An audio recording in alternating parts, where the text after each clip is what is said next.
everybody, I am S. Janani Shakti from 8th Standard B section of Little Flower Matriculation Higher Secondary School. Today I am here to teach some concept about a poet's toolkit. A poet's toolkit is an inspiration guide to studying poetry. It is very exciting for listeners and readers. Poets have a wide variety of techniques or tools that used in a poem to create an effects for exciting the readers. Let us explore some of the tools of a poet's toolkit. Look at this chart for 2 minutes. There are 6 toolkits today we have to learn: imagery, simile, enjambment, metaphor, personification and repetition. Let us see about it. Imagery. Imaginary describes the words with the appeal to our 5 senses: see, hear, smell, taste and feel. Simile. Simile compare two things with the word using as and like. Enjambment. Enjambment break a sentence in a poem in shorter lines.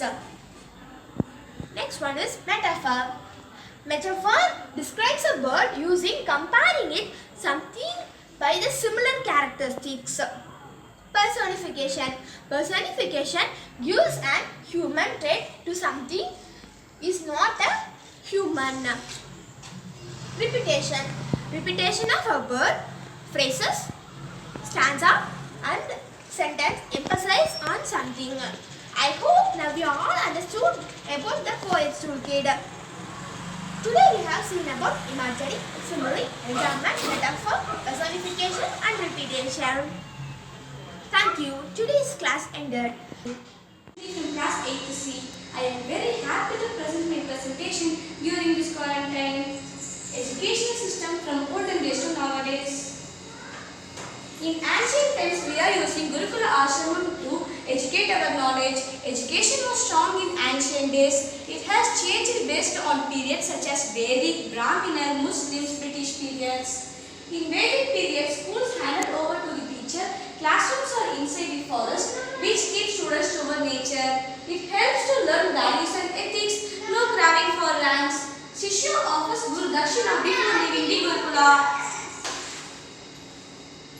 Modern educational system. In 1837, our modern version of the school system usually goes to harassment. Modern education system includes writing, visualizing, imagining and thinking skills. Distance learning helps us to pick any course. Online educational system. Nowadays, we are using mobile phone to educate our knowledge like online classes in Leap Parent App, Zoom Cloud, etc. It costs less for transport, fuel, etc. In this class, information we need can be stored in online database. Students can learn in their own pace and take own time to learn. They can clarify their doubts with live chats. Online education includes online test, video lessons, audio books, e-learning, education apps, online university. Thank you for Leap Parent App, Zoom Cloud, etc. During this corona time, online classes are very useful for the world. To have good education, the government must work because future of society is comparatively with students. Thank you for giving this great opportunity. Thank you. Happy morning to the respected teachers. I am S. Naveen from 8th standard, here to explain a concept about the 7 agriculture practices. We know that the crops are the same plants of the same kind that are grown and cultivated on a large scale. And we know that there are the 7 agriculture practices, which are the preparation of soil, sowing of seeds, addition of manure and fertilizers, irrigation, removal of weeds, harvesting and storage. Today we are going to learn about these steps briefly. Firstly, the preparation of soil. This process is the turning and loosening of the soil. This process is also known as the ploughing or tilling. This process is important to the plants as it penetrates the soil. Secondly, you are going to learn about the sowing of seeds. The planting of seeds is known as the sowing of seeds. It is important to select a good quality seeds as it is clean and healthy for the successful crop to grow. And third step is the addition of manure and fertilizers. It is used to improve the soil fertility. The manure and fertilizers are useful.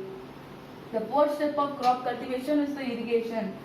This irrigation is the controlled supply of water at different intervals. There are the two methods of irrigations, the modern method and the traditional methods. The fifth step of crop cultivation is the removal of weeds. This process is removing the weeds which are the undesired plants. This process is also known as a weeding. And the sixth step of crop cultivation is the harvesting. The cutting and gathering of the matured crops is known as a harvesting. It is important to separate the grains from the chaff. There are the two methods to separate the grains from the chaff. They are the threshing and winnowing. The last step of crop cultivation is the storage. When the grains are removed from the chaff, it is important to sold them in the market. If the grains are not sold immediately, it is important to store them properly after in the sun dry. The small amount of grains are stored in the jute bags and metal bins, and the large amount of grains are stored in silos and granaries. So today we learned about the 7 agriculture practices and their brief descriptions. Thank you for giving this wonderful opportunity. Thank you.